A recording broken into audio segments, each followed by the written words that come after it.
the Squeegee kid that shot the dude. You heard about that? Yeah. I just bothered looking into that. That was kind of a crazy situation. Basically, they don't know like exactly what happened. My main concern at first was like, which intersection was this? Because I think every intersection has a different type of Squeegee kid, depending on where you are. Like there's like the right at the bottom of 83 and Fayette Squeegee kids. I'm not really worried about them because they're kind of like, I feel like they are the true go-getters of that business because that's like the highest in demand spot. So I feel like in order to get that spot, you kind of got to be like, you got to like get up early, strap on your bootstraps, get to the spot before anybody else in the entire fucking city does. Like those people are money minded, you know, versus if it's just like some random intersection, it's like, this is a different breed of Squeegee kid. Turns out it was right in the middle of downtown. Not exactly sure what time it was, but it was at Light Street and Conway, which is kind of like, that's like on the way to the Beltway, I guess. Or not the Beltway, but like 95. It's like basically in between, you know where MLK is and the stadium and all that shit, and where 83 is. So like if you're going down, yeah, but Light Street is like the one that St. Paul turns into. Yeah, and it takes you into Fed Hill. Yeah, but I think Conway is the light right after that, like hotel and steakhouse, but before the place where Dan and Marissa stayed for their wedding. Got you. Yeah. So it's like in downtown. It's like where you turn, you go towards, if you like turn right, you see the fucking Camden Yards. You drive past Convention Center, turn left to like 95. That is it. Yeah. It's by where Mahedi used to live. Yeah, true. It's like a block away from where Mahedi used to live now that I think about it. Okay, so I had a different picture in my mind. So that was an Otterbein Squeegee boy. Now, the story as it goes, as I understand, is the security camera footage picks up, I guess there was like 3 Squeegee personnel and then like a 48-year-old man. And you see the 48-year-old man park his car and get out, or like there was like some type of altercation, I guess, that was like inconclusive. You couldn't really tell what was going on. You see him get back in his car, come back out with a metal bat and start approaching them. Then you see them like throw rocks at him and shit, and one hits him in the head. And so like they run away first, then start throwing rocks at him, and then boom, pop him, and then like shoot him 4 times once he's dead or like on the ground. And it was kind of it turns out the person who was arrested was a 15-year-old from Essex who was actually 14 at the time of the crime. So it was like, this is like his 15th birthday this month. Jesus Christ. But yeah, that was, that's of course going to set the city in flames. That is like, I also read that the dude had the interaction with them. It went sour. He circled the block to then park and get his bat. Oh, yeah. Which is like, you can't do that. Oh, of course not. Of course not.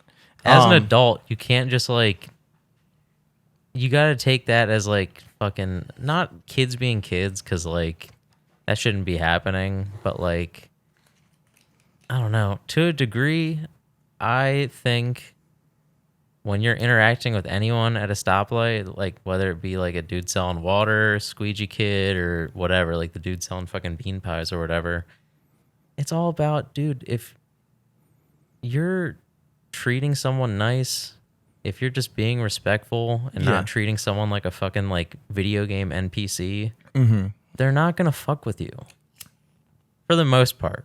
Like, I'm sure if like whatever, I'm sure some rare occasions someone might fuck with you, but like, I've never had an issue with Squeegee kids. I've never had an issue with anyone in the city. I've been lucky enough to never have been fucking like mugged or anything like that. But like, yeah, dude, I honestly think it's like, I don't know. This is a weird situation because I think this is giving flame to a lot of people to just be racist. I think that there's this conversation because, like, again, you're absolutely right that like the and I'm not saying like, there's really the not kid should have any- shot the fucking Yeah. old guy or whatever. Like, He's there's 48, a though, so- bigger. We're gonna Yeah, be it's 48 48. soon. Sorry. We're gonna be 48 soon. You grab an incense when you get a chance. There's one right here. Oh, cool. Yeah, I don't know, man. It's not a small issue. Yeah, there's a lot on both sides. Obviously, the fucking dude doing that, it's like you're kind of asking for it at that point. It also breeds the well, two questions you have to And ask. also, it's like, okay, he felt comfortable getting a bat and going and attacking teenagers with a bat. Yes. Because he knew that he would be able to overpower them with a bat and beat the fuck out of some kids and then, in his mind, be justified. Sure.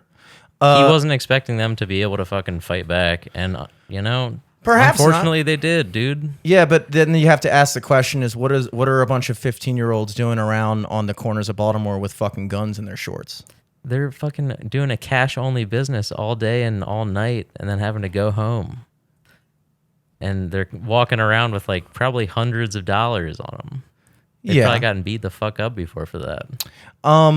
Well, there's two things you got to look at here. A, I completely agree with you. The fucking dude should not have done that. And also in Maryland, I actually don't necessarily agree with this law. And I'm not speaking on this case, but in the general law in Maryland, there's certain states that are called stand your ground states, which are like Florida. That was the big thing. Where I think maybe Texas too. Any of those states that you would imagine it would be that. Any of the states that reversed like abortion laws immediately. They stand your ground. They usually laws. have stand your ground. So they're okay with killing people, but Yeah. So in those states, if somebody's attacking you, you're justified, or if you feel like your life is in danger, you're justified to like fight back. In Maryland and probably most states, you're not allowed to retaliate unless it's the only option. So like you're basically legally required to like extinguish every possible alternative, like running away or doing this and doing that. So obviously a guy getting in an altercation, circling the block, coming back and getting out of his car is clearly in the state of Maryland illegal, and also just clearly illegal, just morally speaking. It's just stupid to get in that altercation. The other thing here is I don't want to get bogged down because I think that a lot of times in an effort to avoid any type of racial undertones, people basically go one way or the other. They go so far like fuck squeegee kids, get them the fuck out of our city, blah blah blah, they're a nuisance, they're a menace, blah blah blah. Or they go, no, I've never had an issue with squeegee kids, they're perfectly fine and they don't do anything, they don't cause any fucking interference with anything, and they certainly don't stop traffic, and they certainly don't harass people at all ever. And it's like, okay, but that's not fucking true either. Like I drive downtown to the fucking city constantly, and I'm constantly passing through downtown either on my way to Fed Hill or on my way to Fells, just as much as anybody, I would imagine, unless they're working a literal 9 to 5 in the fucking harbor. And like I'm doing that, and I've had times where like you say no and they spray your fucking windshield anyway, and then you're like, and they still, hey man, give me some money, blah blah blah. And if they don't, then they'll fucking. I had one guy literally, when I said I didn't have any money, he took my windshield wipers, just stood them up, so then I had to get out of my car and put them back down. So it's like the whole like, it's like people tend to talk about these groups as like monoliths, as if Squeegee Kids is like some type of corporation with some type of like hiring stand. No, a squeegee kid is essentially any person in the Baltimore area who has decided that they're going to go out and stand on a street corner with a squeegee and a spray bottle and do it. So like many of them are honest and good and don't harass people. Many of them aren't. And like, I think that law could be applied to anybody. The question that I wonder is, okay, sure, a guy gets out of the car. If you want to look at it one way and go like, oh, well, it's a good thing those kids did have a gun and, were able to defend themselves. At the same time, it's like, what the fuck are 14-year-olds doing on the corner of Baltimore Street or Conway Street in the middle of fucking Otterbein, standing on a corner with guns in their fucking shorts? And then when somebody says this could potentially be dangerous, it's like, well, I mean, you literally have groups of kids on fucking corners with guns.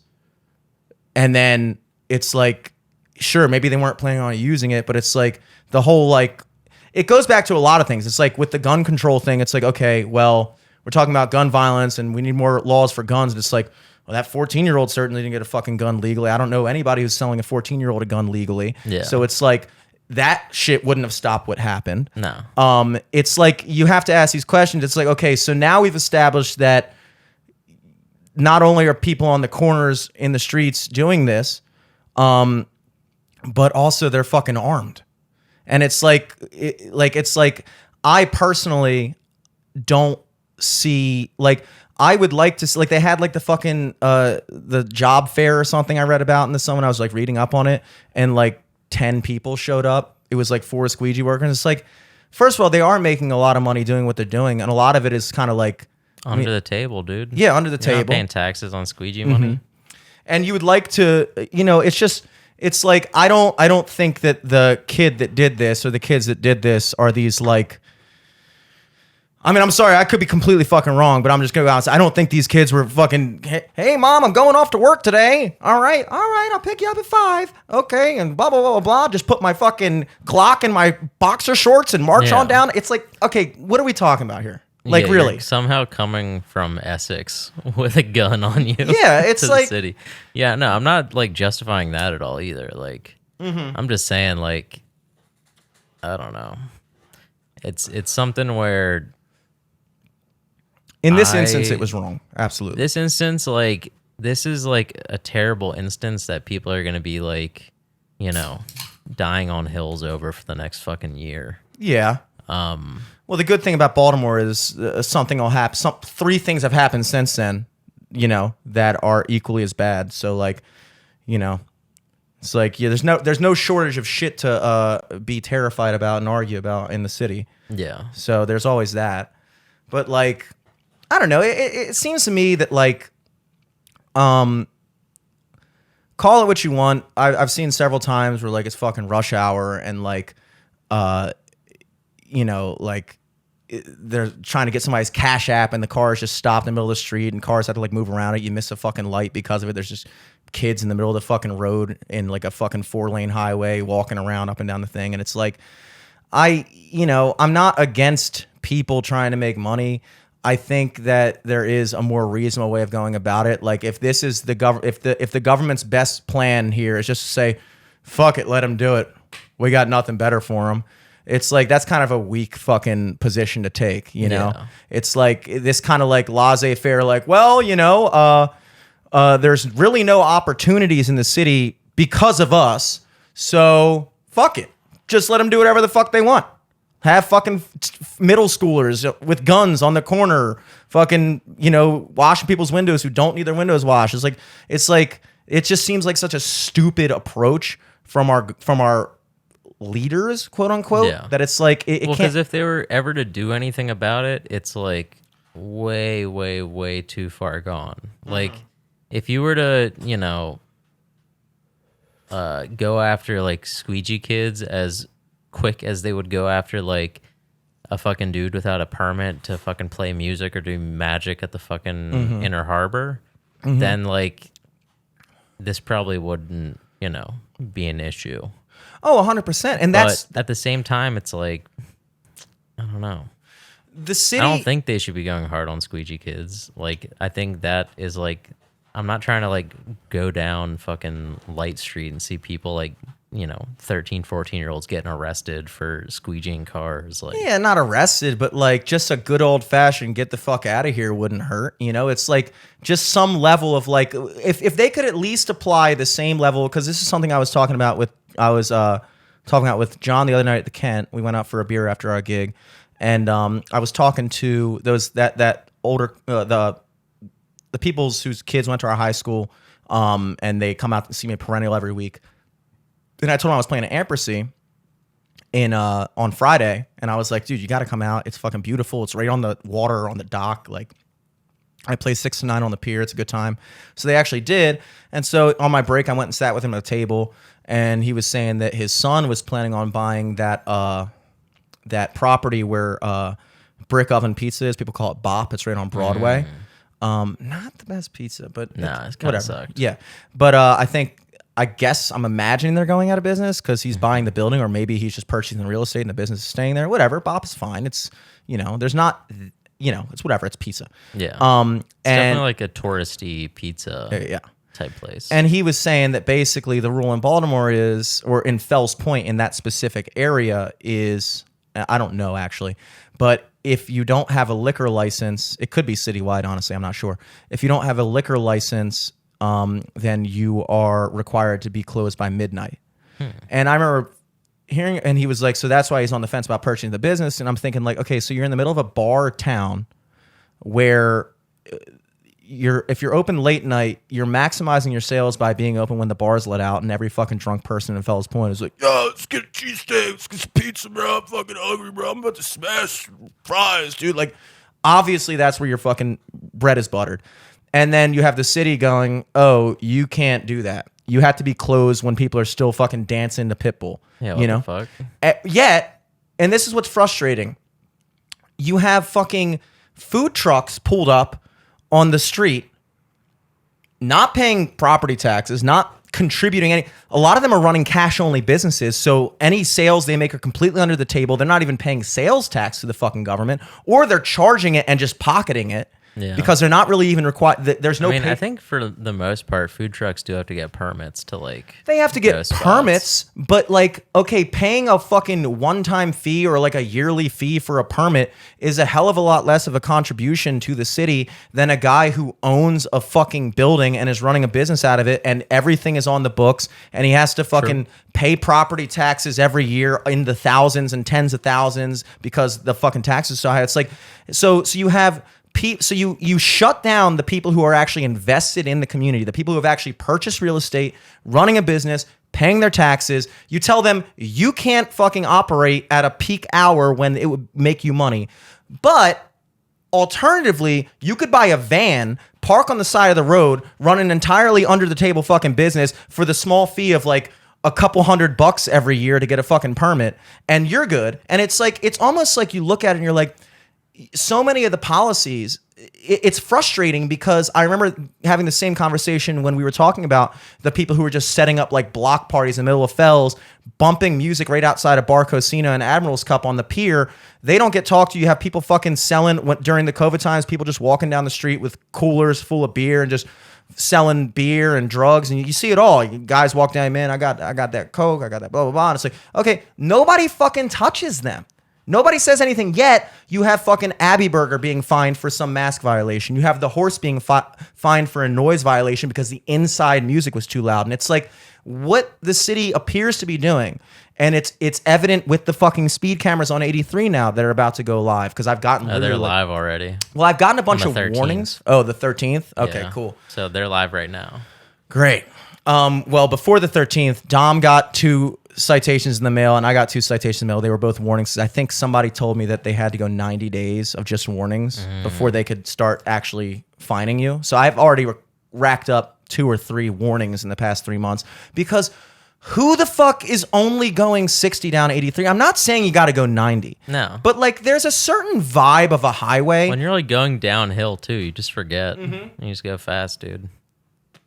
Like That's how it is sometimes. 50 miles per hour is a speed limit. I get that like it's a dangerous road, but it's like you have to wonder, it's like, okay, are the speeding cameras an effort to make the drive down 83 safer? Surely. Or is that a pretense to set up the more likelihood of it where it's just another attempt at fucking getting as much money out of law-abiding people as possible, ding, ding, ding. because it's too much effort and too difficult to actually stop actual fucking crime and put actual fucking criminals in actual jail.